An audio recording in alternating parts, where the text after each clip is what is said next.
আমি যদি বলি একটা মানুষ খালি এই তিনটা প্রশ্নের উত্তর যদি নিজের জীবনে ঠিক করে নিতে পারে, আল্লাহর কসম তার জীবন পাল্টে যাবে। বেশি কিছু লাগবে না। আপনার একজন রব আছে যিনি আপনাকে সৃষ্টি করেছেন, যিনি আপনাকে জীবন দিয়েছেন। আপনার একজন রব আছে যিনি আপনাকে সুস্থ রেখেছেন।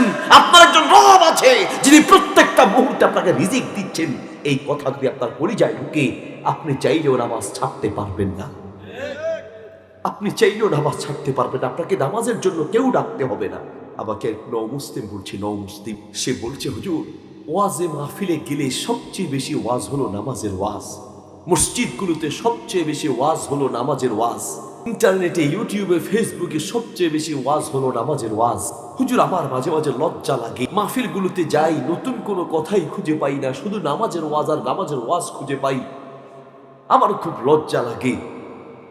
নও মুসলিম হিন্দু থেকে মুসলিম হয়েছে, তার এই কথা শুনে আমি বড় অবাক হয়ে প্রশ্ন করলাম, ভাই নামাজের ওয়াজ বেশি করলে অসুবিধা কি? বলছে হুজুর মুসলমান দাবি করছে অথচ নামাজ পড়ে না, তাকে নামাজের জন্য ওয়াজ করে বুঝাতে হবে। এর চেয়ে দুঃখের বিষয় কি হয়? সে তো সেই মুসলমান, সে তো আল্লাহকে বিশ্বাস করে, তার তো বোঝা উচিত ফজর থেকে জোহর পর্যন্ত আল্লাহর দয়া সে নিঃশ্বাস নিচ্ছে ছাড়ছে, আল্লাহর দয়া সে বেঁচে আছে, আল্লাহর দয়া সে জীবিত আছে, আল্লাহর দেয়া রিজিক খেয়ে বেঁচে আছে। যে আল্লাহর এত দয়া প্রতি সেকেন্ডে পাচ্ছে, সে আল্লাহর জন্য সেজদা যদি না দেয়, সে মুসলমান দূরে থাক মানুষ হতে পারে না। ঠিক কিনা? সে মানুষ হতে পারে না। রাতের বেলা আপনি যখন বিছানায় ঘুমাতে যান, আল্লাহ বলেন ওয়াজআলনা লাইলা লিবাসা ওয়াজআলনা নাওমাকুম সুবাতা। বান্দা তুমি যে ঘুমাতে গিয়েছো, তুমি ঘুমাও নাই। আল্লাহ বলেন পৃথিবীর কোনো মানুষ নিজে নিজে ঘুমাতে পারে না, বরং আল্লাহ দয়া করে ঘুম বানিয়ে দেয়। ওয়াজআলনা নাওমাকুম সুবাতা, বান্দা তুমি ঘুমাও নাই, আমি আল্লাহ তোমাকে দয়া করে ঘুম বানিয়েছি। আল্লাহ যদি চাইতেন রাতের বেলা তোমার পেটে একটু মোচড় দিয়ে দিত, বিছানার বাথরুমে দৌড়াদৌড়ি করা লাগতো। আল্লাহ যদি চাইতেন রাতে যখন ঘুমাতে গিয়েছো তোমার ব্রেন স্ট্রোক করে দিতে পারতো, পাগল হয়ে মানসিক হসপিটালে যাওয়া লাগতো।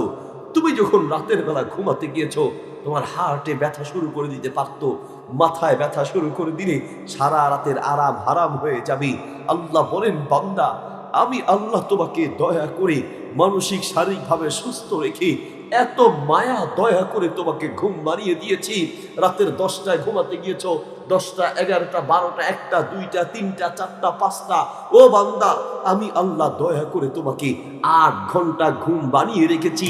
আমি যেই আল্লাহ তোমাকে 8 ঘন্টা দয়া করে ঘুম বানিয়ে দিলাম, সেই আল্লাহর জন্য ফজরের নামাজের সময় উঠে মাত্র 20 মিনিট একটু কষ্ট করবে। আমি আল্লাহ তো তোমাকে 8 মিনিট আরাম দিয়েছি, মাত্র 20 মিনিট যদি একটু কষ্ট করতে না পারো, মুসলমান দূরে থাক, তুমি মানুষ হতে পারো না। ঠিক কিনা?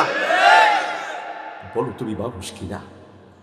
আল্লাহ বলেন ইন্নাল ইনসানা লিরাব্বিহি লাকানুদ, এই দুনিয়ার সবচেয়ে নাফরমান জাতি হচ্ছে মানুষ। মানুষের যে নাফরমান কোনো জাতি পৃথিবীতে নাই, হতে পারে না। আপনারা জানেন ফেনী শহরে আবার 3টি মাদ্রাসা আছে আলহামদুলিল্লাহ। এর মধ্যে একটি মাদ্রাসা ইংলিশ মিডিয়াম। তো সেই মাদ্রাসায় বাচ্চাদেরকে একটু আনন্দ দেওয়ার জন্য একটা ইন্দোনেশিয়ান বিড়াল রেখেছি, বিদেশি বিড়াল, ইন্দোনেশিয়ান বিড়াল পালা জায়েজ আছে।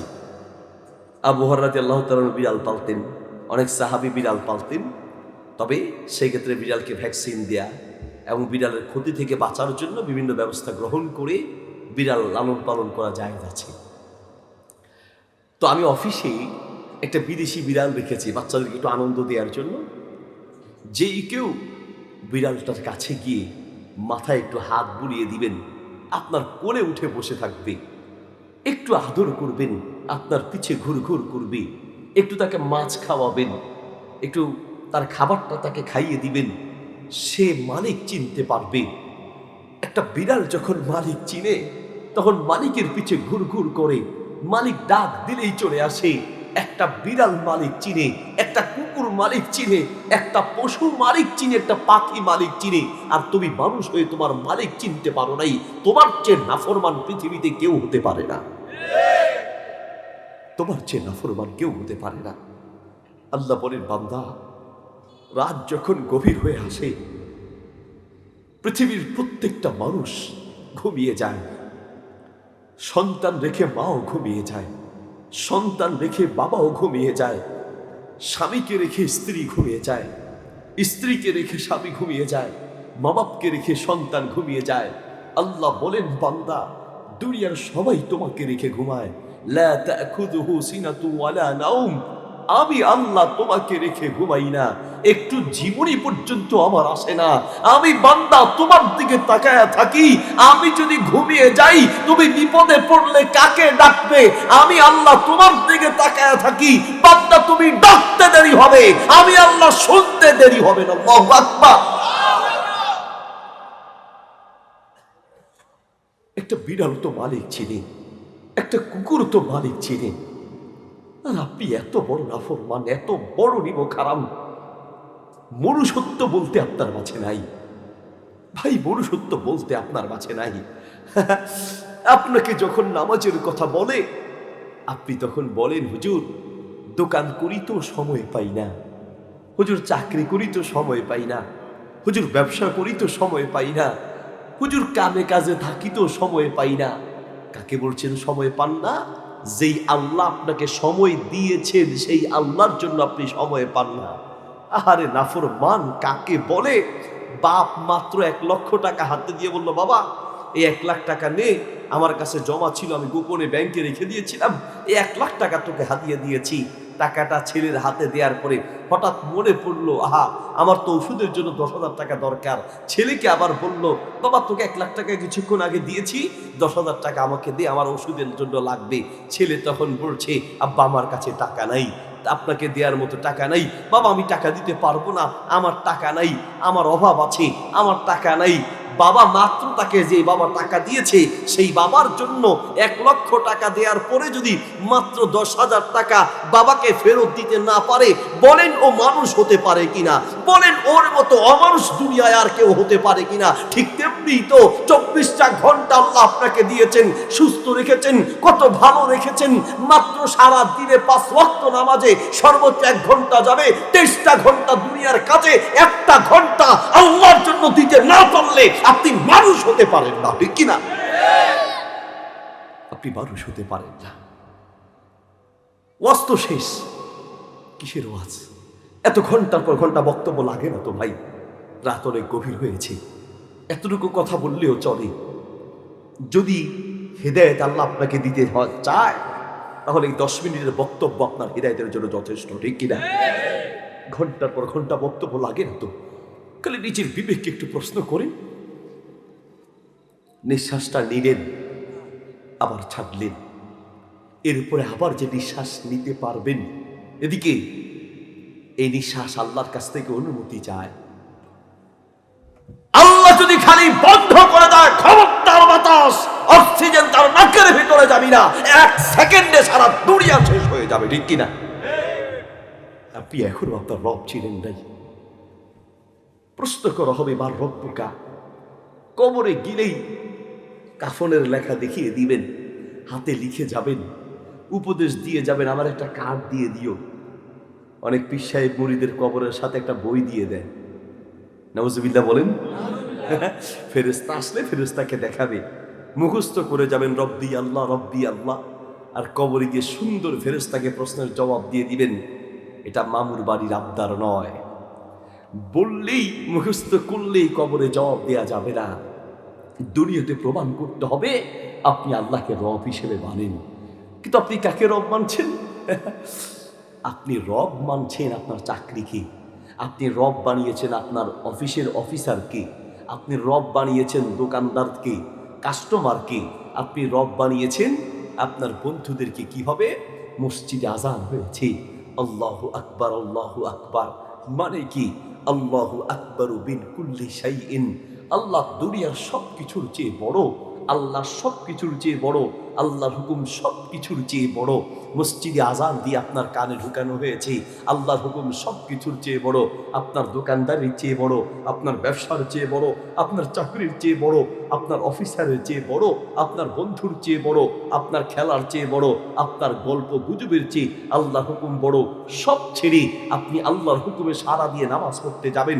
যদি না গিয়ে উল্টো আপনি চিন্তা করেন কাস্টমার এখন বেশি, এখন মানুষের চাপ বেশি, এখন নামাজ পড়া যাবে না, স্যার রাগ করবে, খেলা ছেড়ে যাওয়া যাবে না, গল্প ছেড়ে যাওয়া যাবে না, বুঝতে হবে আপনি এখনো আল্লাহকে রব হিসেবে মানতে পারেন নাই। ঠিক কিনা? মানতে পারেন নাই। ভাই আমার, বুখারী শরীফের হাদিস, হাদিস মিশকাত শরীফে আছে, হাদিস মুসনাদে আহমদে আছে, হাদিস আত-তারগীব ওয়াত-তারহীব কিতাবে আছে। নবী সাল্লাল্লাহু আলাইহি ওয়াসাল্লাম বলেন, নি'মাতান মাকবুলুন ফীহিমা কাসীরুম মিনান নাস, আস-সিহাতু ওয়াল ফারাগ। এই দুনিয়ার সবচেয়ে দুটি নিয়ামতের ব্যাপারে অধিকাংশ মানুষ ধোকায় পড়ে আছে। ধোকায়, এক আস-সিহাতু সুস্থতা, দুই আল ফারাগু সময়। এক নাম্বার সুস্থতা, দুই নাম্বারের সময়। সুস্থ থাকতে মানুষ আল্লাহকে চিনে না, মানুষ সুস্থতার কদর করতে জানে না। আপনি এ ভাই এদিকে, আপনি চাইলে আল্লাহর সামনে ঘন্টার পর ঘন্টায় সেজদায় পড়ে থাকতে পারবেন। মাঝে মাঝে হাদিসে এসেছে নবী সাল্লাল্লাহু আলাইহি ওয়াসাল্লাম আল্লাহর নিয়ামতের কথা স্মরণ করে খররা সাজিদান, কানা ইয়াসজুদু সাজাদা বলেন নাই, সিজদা দিতেন এটা বলেন নাই, বলেছেন খররা সাজিদান। আল্লাহর নবী মাঝে মাঝে সিজদায় লুটে পড়তেন, সিজদায় লুটে পড়তেন। এক এক সিজদায় এত লম্বা সময় দিতেন, পিছনের মানুষেরা মনে করত আল্লাহর নবী বোধহয় দুনিয়ার থেকে বিদায় হয়ে গিয়েছে। এত লম্বা সময় সিজদা দিতেন। নিয়ামতের কথা স্মরণ করি, আল্লাহ তুমি সুস্থ রেখেছো, আল্লাহ তুমি ভালো রেখেছো, আলহামদুলিল্লাহ, আল্লাহ তুমি এখনো আমাকে জীবিত রেখেছো। আপনি বলছেন হুজুর সময় নেই, পাবেন, সময় পাবেন। পৃথিবীর বহু মানুষ ক্যান্সারে আক্রান্ত হয়ে হসপিটালের বিছানায় বছরের পর বছর পড়ে আছে। সময় আপনিও ওইরকম হলে পাবেন। হাত পা ভেঙে বহু মানুষ পঙ্গু হসপিটালের বছরের পর বছর পড়ে আছে। সময় তার ঠিকই আছে। আপনার মতো আমার মতো বহু মানুষ প্যারালাইজডে আক্রান্ত হয়ে বিছানায় পড়ে আছে, চাইলেও উঠে 2 রাকাত নামাজ পড়তে পারবে না। আবার বাবা, গত কয়েকদিন আগের কথা বলছি, আমার বাবা ব্রেন স্ট্রোক করেছেন। ব্রেন স্ট্রোক করার পর এখন উঠে দাঁড়িয়ে নামাজ পড়তে পারেন না, কিন্তু তারপরেও খুব ইচ্ছে প্রচণ্ড ঠান্ডায় তাহাজ্জুদ পড়বেন, অজু করবেন, এরপরে দাঁড়িয়ে নামাজ পড়বেন। বুঝিয়ে বললাম, বাবা আপনি অসুস্থ, যদি অজু করতে নাও পারেন তায়াম্মুম করে নামাজ পড়া যায়, দাঁড়াতে না পারলে অসুবিধা নেই, বসে নামাজ পড়া যায়। কিন্তু আমার বাবা বারবার চেষ্টা করেন একটু দাঁড়িয়ে নামাজ পড়ার জন্য, আর বলেন যে দাঁড়িয়ে নামাজ পড়ার যে তৃপ্তি বসে নামাজ পড়ায় সেই তৃপ্তি পাই না, মন চায় দাঁড়িয়ে নামাজ পড়ি। ও ভাই, সেই সময় আসার আগে এখনো সুস্থ আছেন, এখনো দাঁড়াতে পারেন, এখনো চাইলে লম্বা সময় সেজদা দিতে পারেন, এখনো চাইলে ঘন্টার পর ঘন্টা সেজদায় পড়ে থাকতে পারেন। এই যে আল্লাহ সুস্থতা দিয়েছেন, এই সুস্থতার কদর করা উচিত, শুকরিয়া আদায় করা উচিত। তাহলে আল্লাহ এই সুস্থতার নিয়ামত আরো বাড়িয়ে দিবেন, আরো বাড়িয়ে দিবেন। ভাইরা আমার, মার রব্বু, কে তোমার রব? নিজেকে প্রশ্ন করেন, আপনি কাকে রব মানছেন? আল্লাহু আকবার, আল্লাহু আকবার। আপনি রব মানছেন বিপদে পড়লে মাজারওয়ালার কাছে গিয়ে, বাবা আমাকে বিপদ থেকে বাঁচাও, বাবা আমার ছেলে হয় না, মেয়ে হয় না, আমাকে বাঁচাও, আমাকে ছেলে মেয়ে দাও, বাবা আমার রিজিক দাও।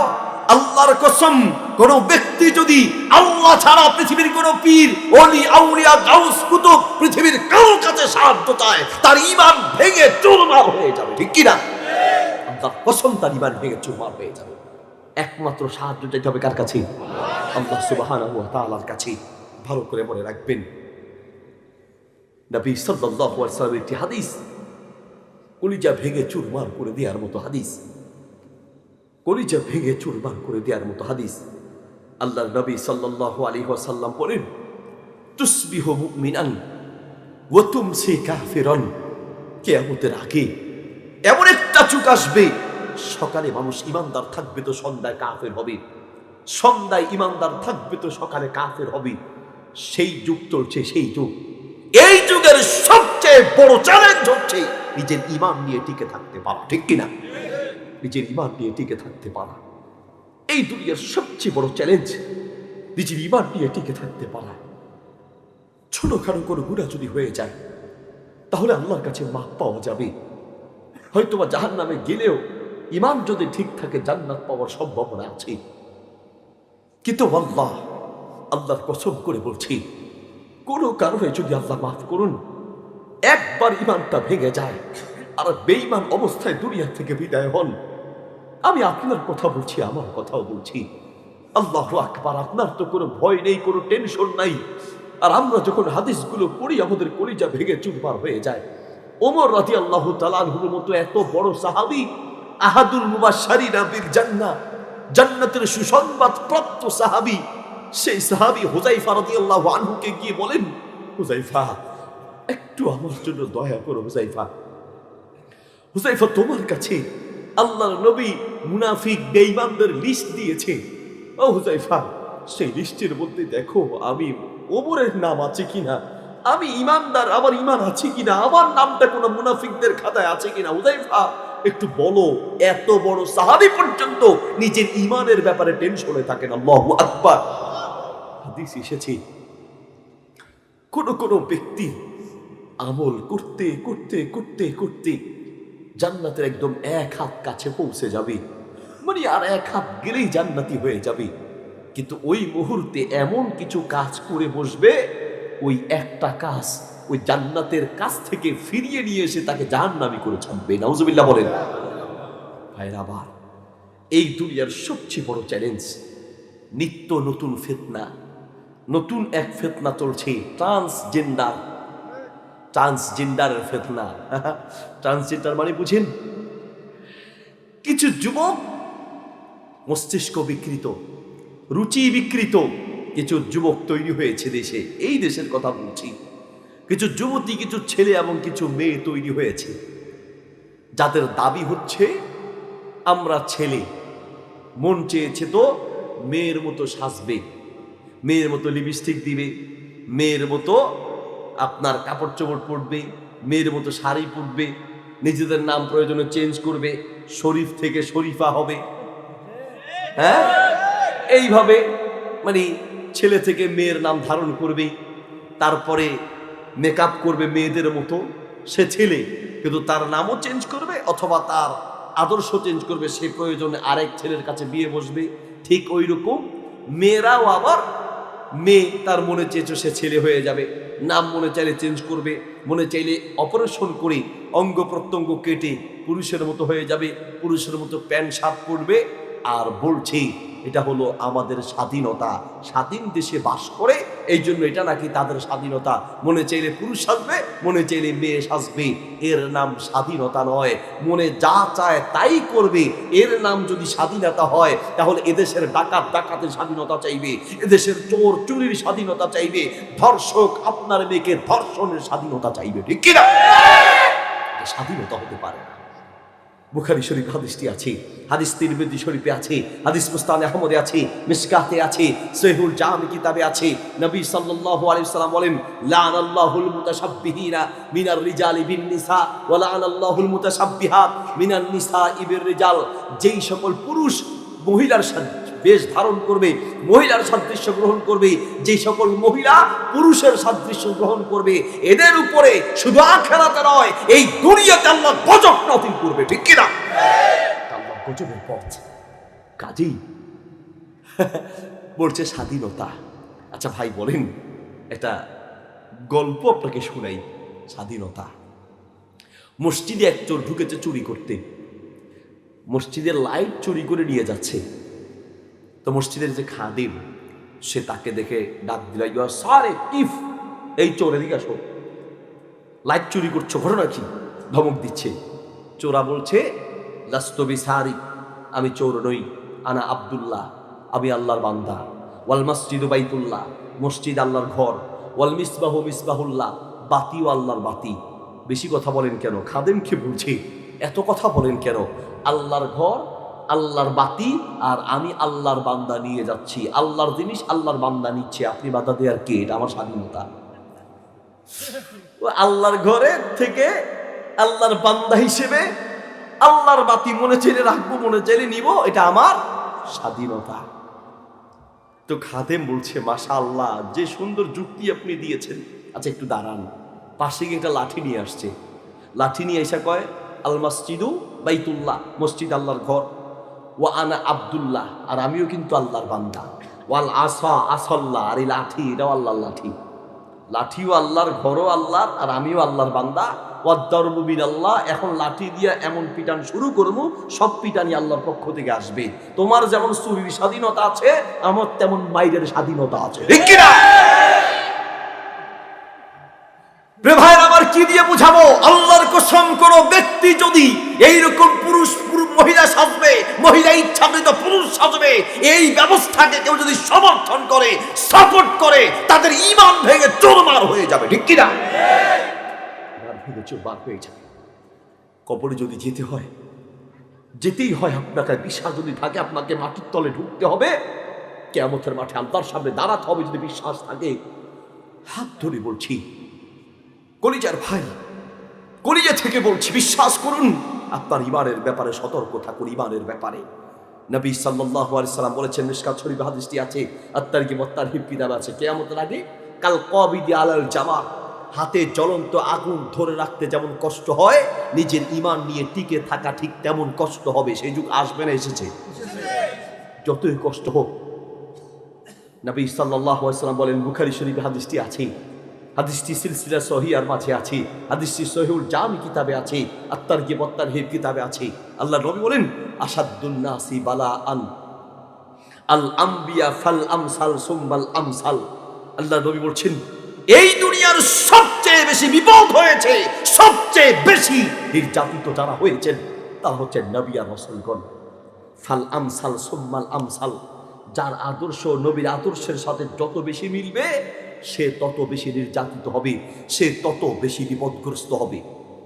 আমরা জানি এইসব কথাগুলো বলা আমাদের বিপদের কারণ হতে পারে, কিন্তু তারপরেও জাতিকে সতর্ক করার জন্য বলা আমাদের ঈমানি দায়িত্ব, ঠিক কিনা? পৃথিবীর বুকে কিয়ামত পর্যন্ত যত জালেম আসবে আসুক, ফেরাউনের চেয়ে বড় জালেম আসার সম্ভাবনা নাই, ঠিক কিনা? কিন্তু সেই ফেরাউনও পৃথিবীতে টিকে থাকতে পারে নাই। ফেরাউনও চেষ্টা করেছে শিক্ষা ব্যবস্থাকে। ফেরাউন যখন নিজেকে রব দাবি করতে চেয়েছে, ফেরাউনের প্রথম ষড়যন্ত্র ছিল আসমানি শিক্ষা বন্ধ করে দেওয়ার। কথা বলি কিনা? বিশ্বব্যাপী ইসলামী শিক্ষা বন্ধ করে দেওয়ার সুগভীর ষড়যন্ত্র চলছে।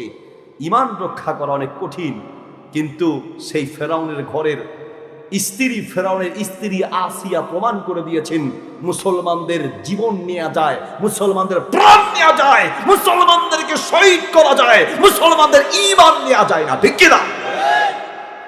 ফিলিস্তিনের মুসলমানরা প্রমাণ করে দিয়েছে। কথা বলেন, ঠিক কিনা? প্রমাণ করে দিয়েছে ঈমান, তারা জীবন দিতে জানে, ঈমান দিতে জানে না। ফেরাউনের স্ত্রী আসিয়া আলাইহিস সালাম, সে আল্লাহকে রব মানে। আপনি বলেন, আমি আল্লাহকে রব মানি। কয়টা পরীক্ষা দিয়েছেন? শুধুমাত্র আল্লাহকে রব মানার কারণে ফেরাউনের স্ত্রীকে মাটিতে ফেলে দুই হাতে পেরেক ঢুকিয়ে, দুই পায়ে পেরেক ঢুকিয়ে এইভাবে চিৎ করে রেখে দিয়েছে। উত্তপ্ত গরমের মধ্যে সূর্যের তাপে বেচারি শেষ হয়ে যায়। কিছুক্ষণ পর পর ফেরাউন আর তার দলবল এসে প্রশ্ন করে, আপনাকে ছেড়ে দেয়া হবে, শুধু ঘোষণা দেন আপনি ফেরাউনকে রব মানেন। ফেরাউনের স্ত্রী বলছি, আমি আল্লাহ ছাড়া পৃথিবীর কাউকে রব মানি না। আবার চলে যায়, নির্যাতন আবার শুরু হয়। নির্যাতন করতে করতে কিছুক্ষণ পরে আবার প্রশ্ন করে, আপনাকে আবার জিজ্ঞেস করছি, আপনি যদি খালি বলেন যে আমি ফেরাউনকে রব মানি, আপনাকে ছেড়ে দেয়া হবে। ফেরাউনের স্ত্রী বলল, অসম্ভব, আমি আল্লাহ ছাড়া পৃথিবীর কাউকে রব মানি না। সর্বশেষ ফেরাউনের স্ত্রীকে সামনে রেখে বিশাল একটি পাথর নিয়ে এসে পাথরটা উঁচু করে ধরে ফেরাউন প্রশ্ন করছে, বিবি, তুমি যদি চাও সত্যিকার অর্থে আমাকে জীবন চাও, আমার রানী হয়ে থাকতে চাও, তাহলে বলো আমাকে রব হিসেবে মানো। আর যদি আমি ফেরাউনকে রব হিসেবে না মানো, এই যে পাথর উঁচু করা আছে এই পাথরটা মেরে তোমাকে ক্ষত বিক্ষত ছিন্ন ভিন্ন করে দেওয়া হবে, বলো আমাকে রব মানো কিনা। ফেরাউনের স্ত্রী বললেন, সূরা তাহরিমের 10, 11, 12 নম্বর আয়াতের তাফসীর পড়লেই পাবেন। ফেরাউনের স্ত্রী বললেন, রব্বি বিনিলি ইনদাকা বাইতান ফিল জান্নাহ, হে রব আমি দুনিয়ার রানী হয়ে থাকতে চাই না, আমি তোমার পাশের জান্নাতটা চাই। তাফসীর কারকরা বলেন, যখন তাকে পাথর মারা হচ্ছে আল্লাহ সুবহানাহু ওয়া তাআলা ফেরেশতার মাধ্যমে জান্নাতের ঘরটা তাকে দেখিয়ে দিলেন, বিবি আসিয়া ওই জান্নাতের জায়গাটা তোমার জন্য নির্ধারিত। জান্নাত দেখে মুস্কি হাসতে লাগলেন। ফেরাউনের রাগ আরো বেড়ে গেল, এই মুহূর্তেও কেউ মুস্কি হাসতে পারে? পাথর মেরে ক্ষত বিক্ষত করা হয়েছে, দুনিয়ার থেকে বিদায় করে দেওয়া হয়েছে, প্রাণ দিয়েছে, জীবন দিয়েছে, ঈমান দেয় না। আল্লাহু আকবার। কাকে বলে ঈমান? ঈমান কাকে বলে? ফেরাউনের মেয়ের এক খাদেমা ছিল। একদিন ফেরাউনের মেয়ের চুল আশ্রাচ্ছে, চুল আশ্রাতে আশ্রাতে এক পর্যায়ে হাতের চিরুনিটা হাত থেকে পড়ে গেল। সেই মহিলা চিরুনিটা নেয়ার সময় বললেন বিসমিল্লাহ। ভালো কোনো কাজ করার শুরুতে কি বলতে হয়? বিসমিল্লাহ। বিসমিল্লাহ বলে এটা দিলেন।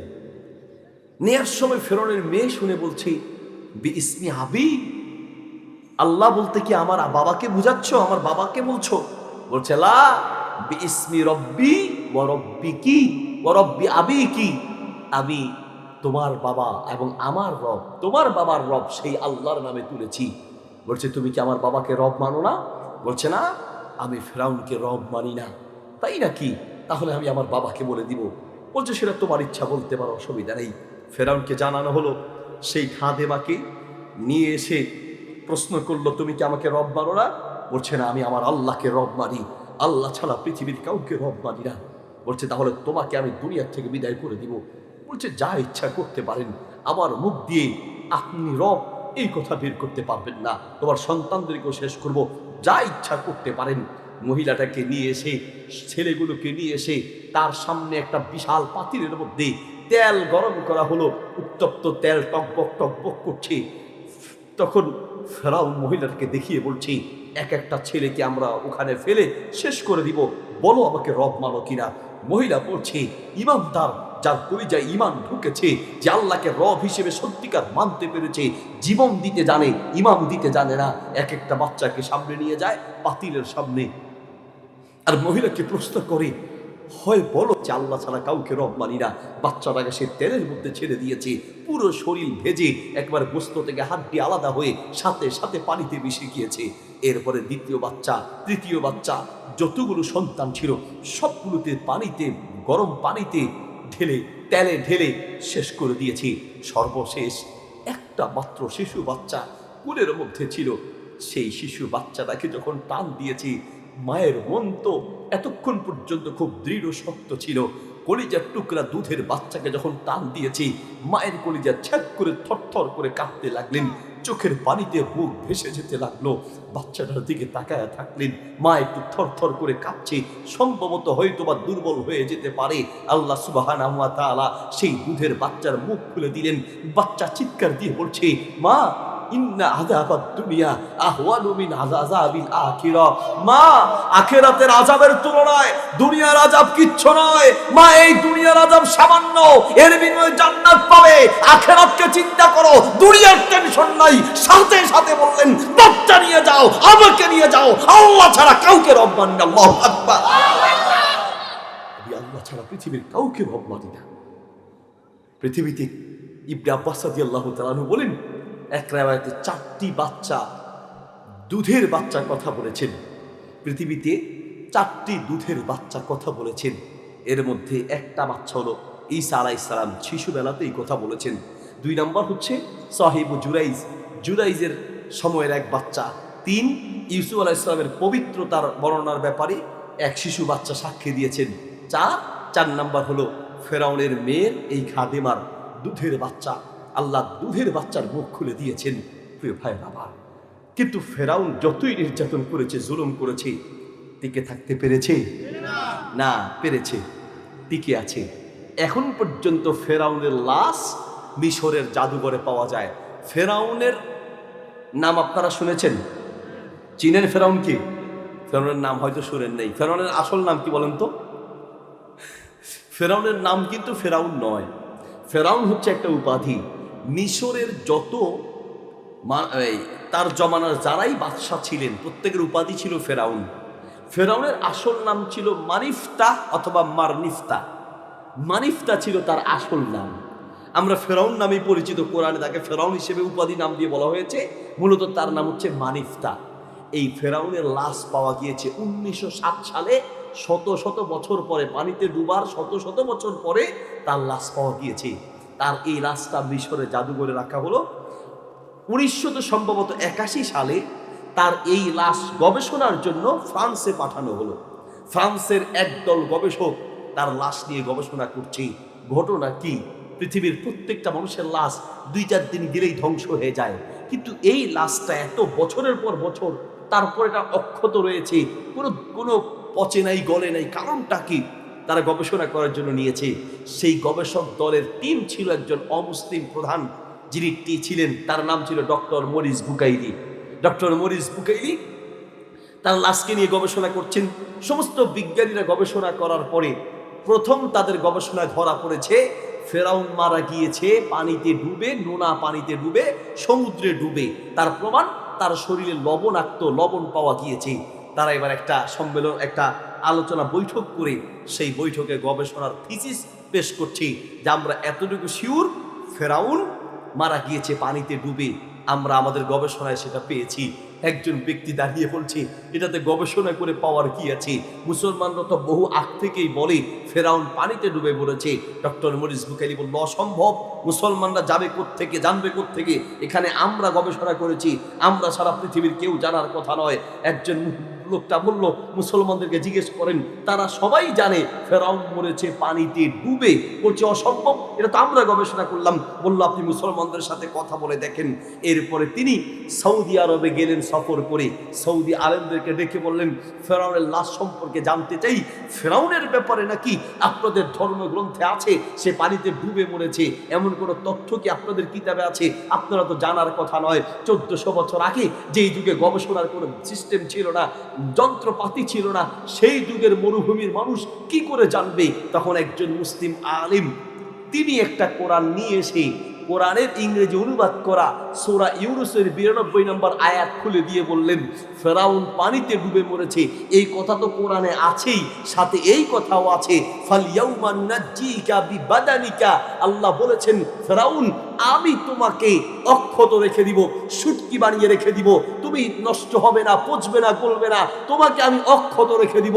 কিয়ামত পর্যন্ত সমস্ত জালেম কাফের মুশরিকরা যেন তোমাকে দেখে শিক্ষা গ্রহণ করতে পারে। ডক্টর মরিস বুকাইলি বড় অবাক হয়ে গেলেন, যেই ব্যাপারে বাইবেলে কোনো তথ্য নাই, পৃথিবীর কোনো ধর্মগ্রন্থে কোনো তথ্য নাই, 1400 বছর আগে সেই তথ্য কোরআনে পাওয়া, নিশ্চয়ই এটা দুনিয়ার কোনো বংশের কিতাব হতে পারে না। সর্বশেষ তিনি ইসলাম গ্রহণ করে মুসলমান হয়ে গেলেন। আল্লাহু আকবার।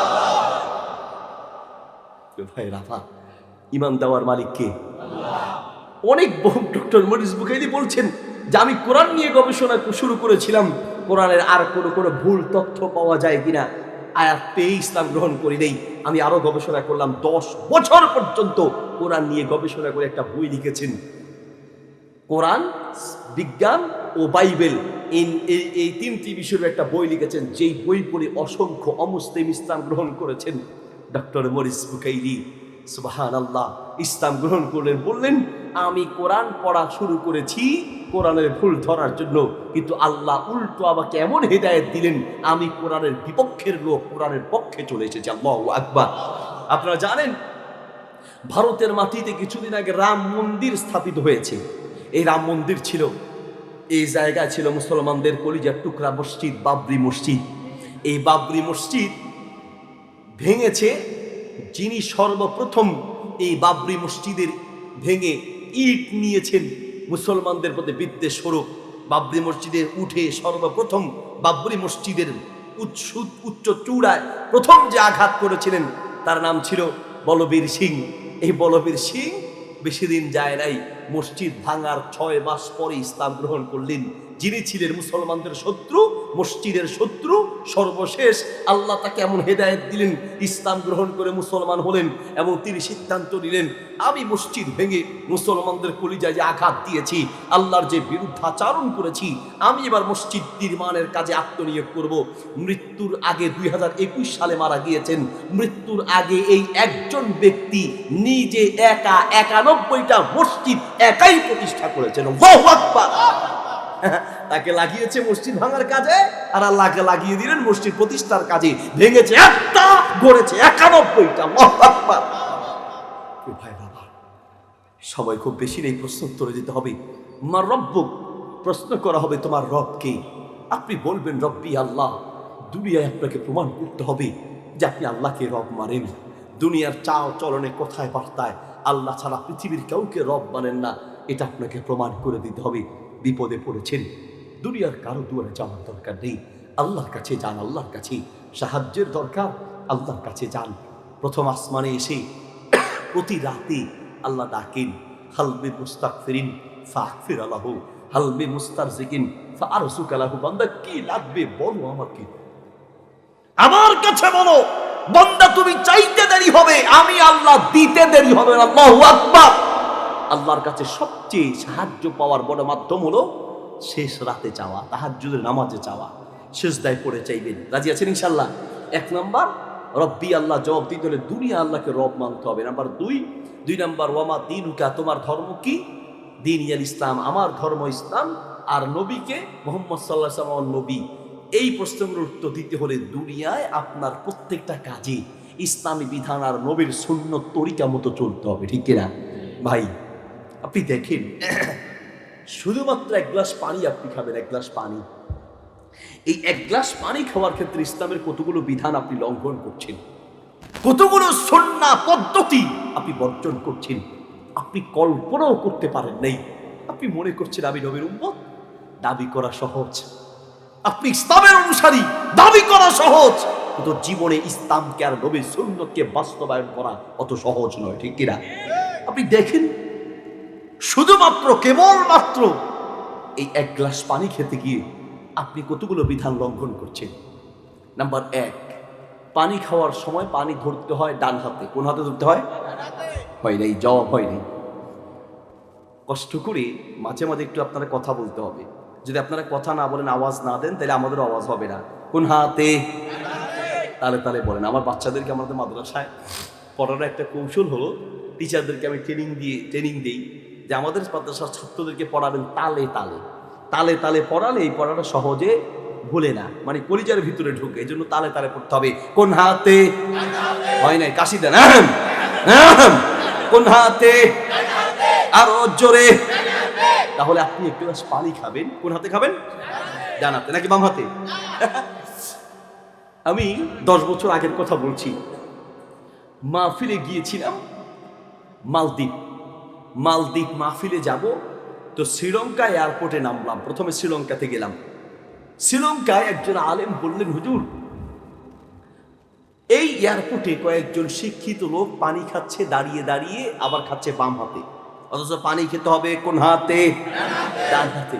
তারা খাচ্ছে বাম হাতে। আমি তাদেরকে গিয়ে বললাম, রাসূল সাল্লাল্লাহু আলাইহি ওয়াসাল্লাম বলেছেন, কুল বিয়ামিনিক ফাইন্না শাইতানা ইয়াকুলু বিশিমাল, ডান হাতে খাও, শয়তান বাম হাতে খায়। আমি বলার পরে সেই শিক্ষিত লোকগুলো আমাকে বলছে, হুজুর আপনারা বেশি ফতোয়া দেন। 2 হাতই আল্লাহ সৃষ্টি করেছেন, ডান হাতও আল্লাহর, বাম হাতও আল্লাহর সৃষ্টি। মনে চাইলে ডান হাতে খাবো, মনে চাইলে বাম হাতে খাবো। আমি তো আর পা দিয়া খাচ্ছি না, হাত দিয়া না খাচ্ছি, এত ফতোয়া দেন কেন? হুজুরে ধমকাইতে আসে।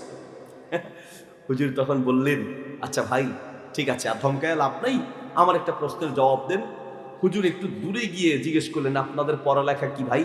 একজন বলছে আমি মাস্টার্স পাস, একজন বলছে LLB পাস, একজন বলছে অনার্স পাস। হুজুর একটু দূরে গিয়ে বললেন, আপনারা এইটা পাস, এইটা।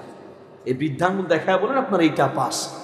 হুজুরের এই আঙ্গুল দেখে শিক্ষিত লোকগুলোর মাথা গরম। হুজুর আজকে হুজুর ধর্ম বস্তায় ভরমু। হুজুর আপনি এই আঙ্গুল দেখালেন কেন? হুজুর বলছে এই আঙ্গুল দেখালে রাগ করেন কেন? বলছে এই আঙ্গুলে দেখানোর মানে বুঝেন, এটা দেখালে সবাই রাগ করে। তাই নাকি? কেন? এই আঙ্গুলও তো আঙ্গুল, এই আঙ্গুলও তো আঙ্গুল, এই 4 আঙ্গুলও তো আঙ্গুল, এই 4 আঙ্গুল দেখালে কেউ রাগ করে না, এই আঙ্গুল দেখালে রাগ করে। এই আঙ্গুল আর এই আঙ্গুলে যেমন পার্থক্য আছে, ডান হাত আর বাম হাতেও পার্থক্য আছে। ডান হাতে খেতে হবে, বাম হাতে খাওয়া যাবে না, ঠিক কি না? নবী সাল্লাল্লাহু আলাইহি ওয়াসাল্লাম বলেন, কুল বিয়ামিনিক ফাইন্না শাইতানা ইয়াকুলু বিশিমাল। তাহলে 1 গ্লাস পানি খাবেন বা যে কোনো খাবার খাবেন, প্রথম সুন্নাহ হচ্ছে কোন হাতে? আরো জোরে। নাম্বার 2 নাম্বার, ডান হাতে নিয়ে শুরুতে বিসমিল্লাহ বলতে হবে। শুরুতে তাহলে শুরুতে বিসমিল্লাহ বলে খাবেন। যেই কোনো খাবার, মা বাচ্চাকে দুধ দিবে, বাচ্চা তো বলতে পারবে না, মায়ের বলতে হবে বিসমিল্লাহ খাও। মা দুধ দিবে বাচ্চাকে, তখন বিসমিল্লাহ বলে দিবে। যদি বিসমিল্লাহ বলা না হয় তাহলে বাচ্চাও দুধ খাবে, সাথে শয়তানও খাবে। আপনি ভাত খেতে বসেছেন, বিসমিল্লাহ না বলতে পারলে আপনিও ভাত খেলেন, আপনার সাথে শয়তানও ভাত খাবে। এই জন্য যেই কোনো খাবারের শুরুতে কোন হাতে? শুরুতে। তারপরে খেতে হবে বসিয়া। আমাদের ছাত্রদেরকে যেভাবে পড়াই সেভাবে বলতেছি মনে রাখার জন্য। বসিয়া খেতে হবে, নাকি দাঁড়ায়া? বসিয়া। কিভাবে? শুরুতে। কোন হাতে? কিভাবে? 3 নিঃশ্বাসে খেতে হবে, 3 শ্বাসে। এখন এই 3 শ্বাসে খেতে হবে, এটা আমরা অনেকে ভুল বুঝছি। হুজুরেরা বলছে, মসজিদের ইমাম সাহেব, খতিব সাহেব বলছে পানি খাওয়ার সময় 3 শ্বাসে খাবেন। এখন ওই বাঙ্গাল মনে করছে 3 শ্বাসে খেতে হবে, মানে 3টা শ্বাসই মনে হয় পানির ভিতরে ফেলতে হবে। এই জন্য 3টা নিঃশ্বাসই পানির ভিতরে ফেলে। আপনার বিশ্বাস না হলে ওই হোটেলগুলোতে কাচের গ্লাস আছে না, কাচের গ্লাসের দিকে তাকায় দেখবেন যে কার্বন ডাই অক্সাইড কাকে বলে। নিঃশ্বাস দিয়ে পুরোটা সাদা করে রাখে, মানে আর দ্বিতীয়জন পানি খেতে পারে না, কারণ ওই যে 3 শ্বাসে খেতে হবে, 3টা শ্বাস আল্লাহর রহমতে পানির গ্লাসে। অথচ আবু দাউদে হাদিস আছে, মিশকাতে হাদিস আছে, নবী সাল্লাল্লাহু আলাইহি ওয়াসাল্লাম বলেছেন, নাহা রাসূলুল্লাহি আইয়ুতানাফাসা ফিল ইনাই আও ইউনফাকা ফিহি। আল্লাহর নবী বলেছেন, তোমরা পানির পাত্রে নিঃশ্বাস ছাড়বে না। আমরা যে পানি খাই, সে পানির পাত্রে নিঃশ্বাস ছাড়তে নিষেধ করেছেন। কারণ এদিকে বর্তমান আধুনিক বিজ্ঞানী বলছেন, আমরা যে নাক দিয়ে নিঃশ্বাস টানি, এই নিঃশ্বাসের সাথে অক্সিজেন গ্রহণ করি, আর নাক দিয়ে নিঃশ্বাস ছাড়ি, তার সাথে কার্বন ডাই অক্সাইড যায়। কার্বন ডাই অক্সাইড মানুষের শরীরের জন্য ক্ষতিকর। আল্লাহর নবী বলেছেন, কার্বন ডাই অক্সাইড নিঃশ্বাস পেলে খাওয়া যাবে না। বর্তমান বিজ্ঞানীরা যা বলছেন, আর আমাদের ইসলাম 1400 বছর আগেই তা বলেছেন। আল্লাহু আকবার। আমি কয়েকদিন আগে একটা হাদিস পড়ে, আমার মানে মাহফিল একটু আওয়াজ হচ্ছে, কথা বলা যাবে না, মেহরবানি করে একদম চুপ থাকতে হবে। মোবাইল রিংটোন বন্ধ, ডাইনিং আমি কথা বলা যাবে না। এদিকে তাকান। একটা হাদিস পড়লাম, এক সাহাবী আরেক সাহাবীকে বলছে, আমি একটা হাদিস শুনেছি, এই হাদিসটা আপনিও শুনেছেন কিনা, আমার হাদিসটা সত্য কিনা, আমি ভুল বুঝেছি কিনা, একটু আপনার কাছে জানতে চাই। বলছে কোন হাদিস?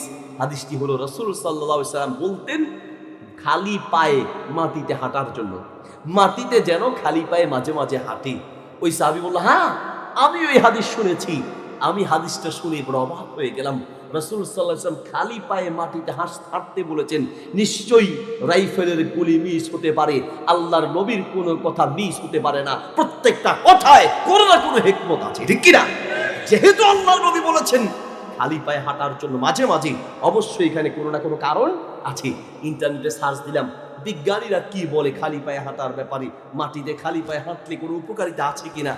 সার্চ দেওয়ার পর অবাক হয়ে গেলাম। অসংখ্য ডাক্তার এবং চিকিৎসকদের পরামর্শ, মাঝে মাঝে খালি পায়ে মাটিতে হাঁটার জন্য।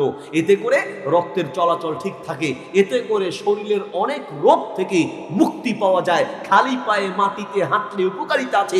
ডাক্তাররা বলছে 50-100 বছর, আর আমাদের নবী বলছেন 1400 বছর আগে। সুবহানাল্লাহ বলেন।